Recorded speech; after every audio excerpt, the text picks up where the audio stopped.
దర్శన్ గుడిలో శరణ్యతో ఇలా చెప్తూ ఉంటాడు. నా సంతోషం కోసం నేను ఒక నిర్ణయం తీసుకున్నాను. ఈ డాక్యుమెంట్స్ మీద సంతకం పెట్టు అని శరణ్యకు డాక్యుమెంట్స్ ఇవ్వగానే దర్శన్కి ఎదురుగా సమీర కనిపిస్తుంది. సమీరను చూసి దర్శన్ ఒక్కసారి షాక్ అవుతాడు.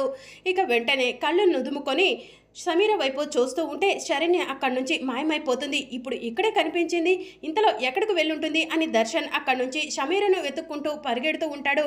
ఏమండి ఎక్కడికి వెళ్తున్నారండి అని చెప్పి శరణ్య అడుగుతూ ఉంటుంది. ఇక దర్శన్ సమీరను వెతుక్కుంటూ గుడి చుట్టూ తిరుగుతూ ఉంటాడు. ఇక అప్పుడే సమీర అనన్యకు ఫోన్ చేసి, అనన్య నన్ను దర్శన్ చూసేశాడు అని చెప్పి చెప్తూ ఉంటుంది. నువ్వెక్కడ ఉన్నావు అని చెప్పి అనన్య అడుగుతూ ఉంటుంది.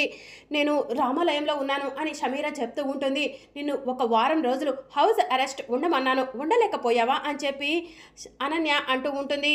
దర్శన్ గుడికి రాడనుకొని నేను గుడికి వచ్చాను అని సమీర చెప్తూ ఉంటుంది.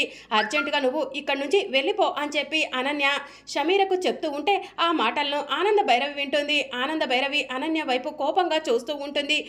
అనన్య టెన్షన్ పడుతూ ఉంటుంది. మరి అప్కమింగ్ ఎపిసోడ్లో ఏం జరగబోతుందో తెలుసుకోవాలనుకుంటున్నారా? అయితే ఛానల్ను సబ్స్క్రైబ్ చేసుకొని సపోర్ట్ చేయడం మర్చిపోకండి. Thank you for watching.